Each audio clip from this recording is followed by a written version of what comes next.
চিন্তাটা করতে হবে বিয়ের আগ থেকে।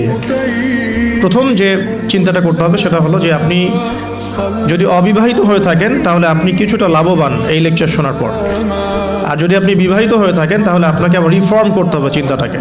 যদি এই লেকচারের কোনো একটা পার্টের সাথে আপনার কিছু গ্যাপ থেকে যায় তাহলে ওই জায়গাটা আপনাকে রিফর্ম করতে হবে, আবার আপনাকে একটু কাজ বেশি করতে হবে আপনাকে।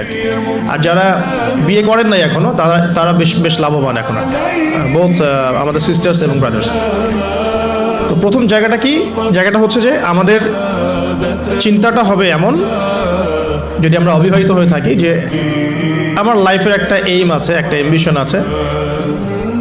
সেকুলার কনসেপ্টের অ্যাম্বিশন হচ্ছে দুনিয়া, আর আমার অ্যাম্বিশন হচ্ছে আমি দুনিয়ার কল্যাণ চাই কিন্তু পরকালীন মুক্তি চাই।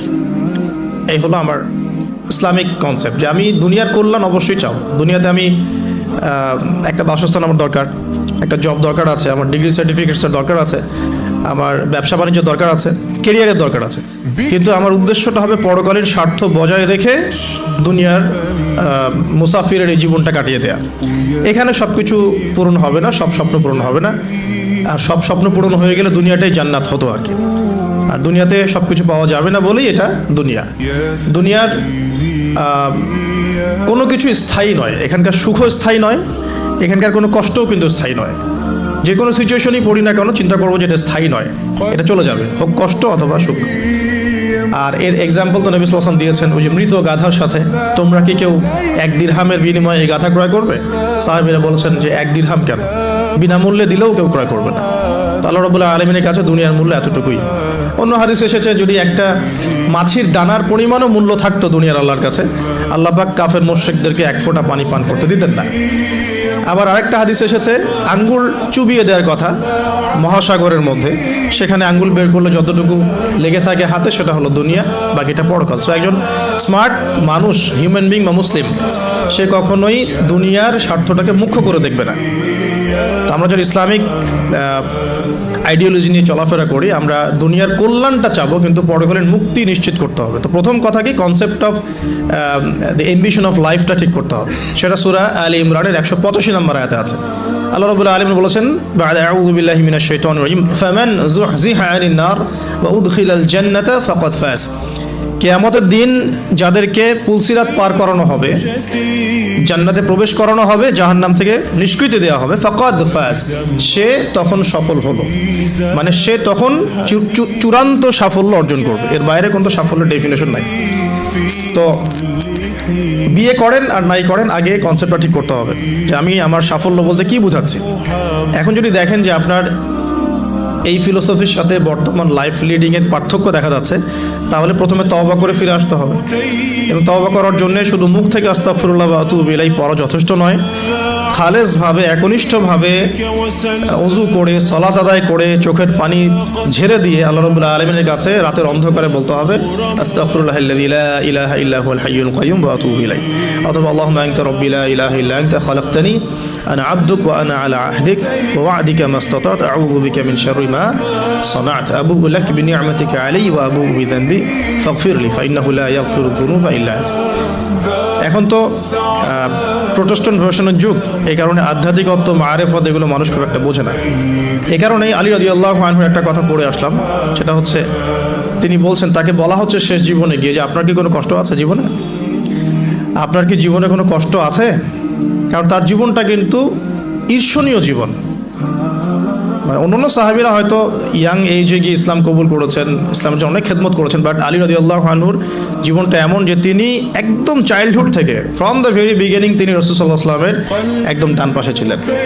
এমন কোনো ব্যাটল আপনি দেখবেন না, মানে আমি গাজওয়ার কথা বলছি, সারিয়া না, গাজওয়ার কথা বলছি, যে আলী রাদিয়াল্লাহু আনহুর পাশে নাই, এমন কোনো গাজওয়া আপনি পাচ্ছেন না।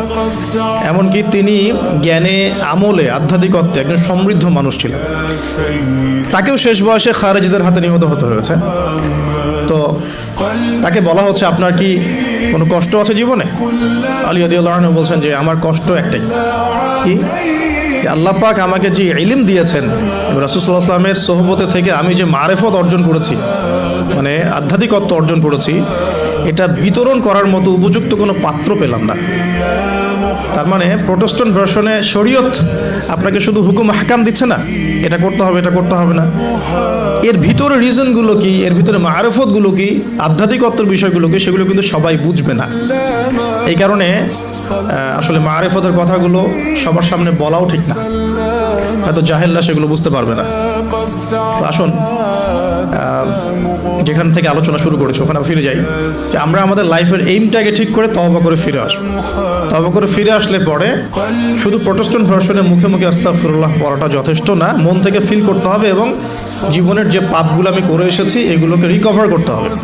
যদি আপনি জেনা করে থাকেন, ছেড়ে দিয়ে ফিরে আসতে হবে, সারা জীবন আমল করে প্রমাণ করতে হবে যে আপনি আল্লাহ পাকের অনুগত বান্দা, শুধু মুখে বলা যথেষ্ট নয়। আপনি মাদক সেবন করে থাকেন, তওবা করে ফিরে আসতে হবে, এসে আল্লাহর কাছে প্রমাণ করতে হবে যে হ্যাঁ আমি আল্লাহ তুমি আমাকে চান্সটা দিয়েছো, আমি এটাকে হেলায় নষ্ট করবো না, আমি নিজেকে তোমার কাছে প্রমাণ করে দেবো ইনশাল্লাহ যে আমি তোমার বান্দা। এভাবে প্রত্যেকটা পাপ, সুদ খেয়েছেন, অন্যের সম্পদ আত্মসাৎ করেছেন, হারাম টাকা থাকলে ফেরত দিতে হবে, আত্মসাৎ করে থাকলে ফেরত দিতে হবে, ঠিক আছে, অন্যের হক নষ্ট করলে সেটা ফেরত দিতে হবে। মুখলেসভাবে তাওবাতুন নাসুহা মানে কি? একনিষ্ঠভাবে তওবা করা, ওই পাপ ছেড়ে দেয়া, ভবিষ্যতে সেই পাপের পুনরাবৃত্তি না করা। ইনকেস যদি হয়েও যায় তাহলে আবার 2 রাকাত নামাজ পড়ে আবার আল্লাহকে বলা, রব্বি ইন্নী আযনাবা যামবান আখরা ফাগফিরলি, হে আল্লাহ আমি আবার সেই গুনাহ করে ফেলেছি, আমাকে মাফ করে দাও। সো তওবাটা খুব important. Both sisters and brothers সবাইকে বলছি যে আমরা সবাই পাপী, প্রত্যেকদিন মিনিমাম 100 বার করে তওবা করার অভ্যাস করে তুলতে হবে এবং এটাকে ফিল করা। আমি বারবার বলি ইহসানের সাথে, এখনকার ইবাদত বন্দেগীর মধ্যে ইহসান নাই, সবার নাই, খুব অল্প কিছু মানুষের আছে। ইহসান হচ্ছে আনতা আবুদুল্লাহ কাআন্নাকা তারাহ, তুমি এমনভাবে আল্লাহর ইবাদত করবে যেন তুমি আল্লাহকে দেখতে পারছো। ওয়া ইল্লাম তাকুন তারাহু ফাইন্নাহু ইয়ারাক, তুমি যদি আল্লাহকে দেখতে না পাও বিশ্বাস রাখবে, জেনে রাখবে যে আল্লাহ পাক তোমাকে দেখছেন। এই মারিফত নিয়ে সবাই ইবাদত করছে না। যদি করতোই তাহলে নামাজ পড়ে বের হয়ে আবার সুদ খেতে পারতো না। যদি মানুষ এটাই করতো তাহলে তাহাজ্জুদ পড়ে আবার সকালবেলা কি গার্লফ্রেন্ড বয়ফ্রেন্ড ডেটিং করতে যেতে পারে না। তো মারিফতের ঘাটতি আছে। আর মারিফত অর্জন হয় কখন? যখন আল্লাহ নূর কলবে আসে। আল্লাহ নূর কখন কলবে আসে? যখন হৃদয়টা পরিচ্ছন্ন হয়। যে হৃদয়ের মধ্যে হিংসা, বিদ্বেষ, অহংকার, পরশ্রী কাতরতা আছে, সেখানে আল্লাহ নূর আসার কোনো প্রশ্নই ওঠে না। যেখানে আল্লাহ নূর নাই সে আলো দেখবে কিভাবে? সে অন্ধকারের পথ চলবে কিভাবে? সে কিভাবে ঘ্রাণ পাবে? ঘ্রাণ পাওয়ার তো প্রশ্নই ওঠে না, কারণ কলবে তো নূর নাই। আল্লাহ পাক তো সবাইকে সব কিছু দিবেন না।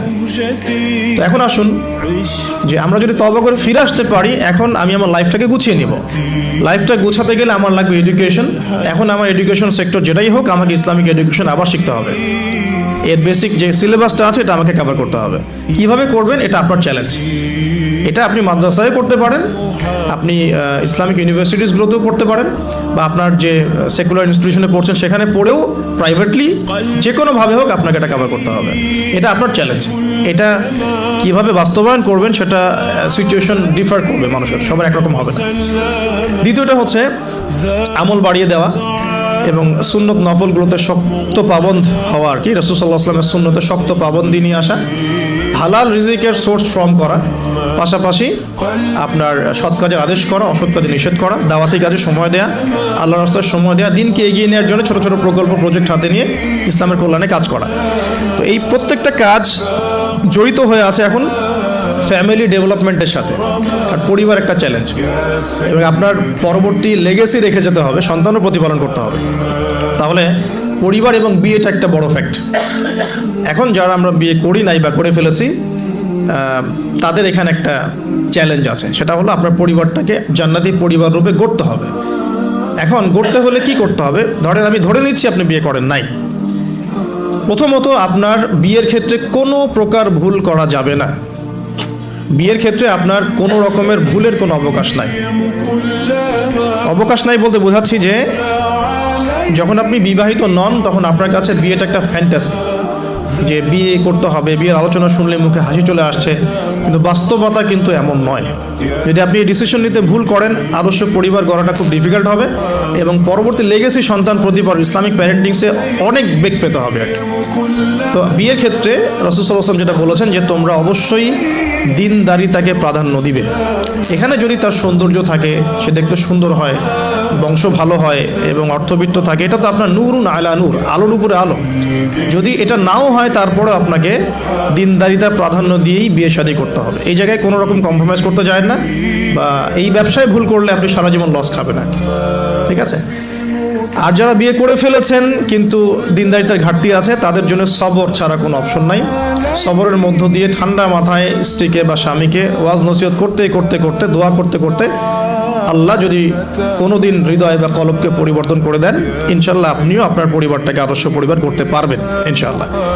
আর যদি দেখেন যে নূহ আলাইহিস সালামের মতো ঘটনা ঘটেছে, সুদীর্ঘকাল চেষ্টা করার পরে কোনো ফলাফল আসছে না, তাহলে আপনি আপনার কবরের ফিকির করেন, তারা তাদের কবরের ফিকির করুক, ব্যাস ছেড়ে দেন। ওই যে লাইসা মিন আহলিক, সে তোমার পরিবারের কেউ নয়। কাকে বলা হয়েছে? নূহ আলাইহিস সালামের ছেলেকে বলা হয়েছে। নূহ আলাইহিস সালাম বলছেন যে ছেলে, আমার ছেলে আল্লাহ, সে আমার পরিবারের, তাকে কি মাফ করা যায় কিনা? আল্লাহ পাক বলছেন লাইসা মিন আহলিক, সে তোমার পরিবারের কেউ না। তার নাম ছিল কেনান।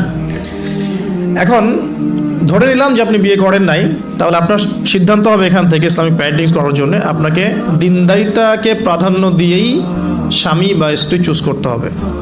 এরপর বাকিগুলো দেখবেন ইনশাআল্লাহ। আমরা দোয়া করি আল্লাহ পাক সবাইকে দিনদার স্বামী এবং স্ত্রী নসিব করুন, আমিন।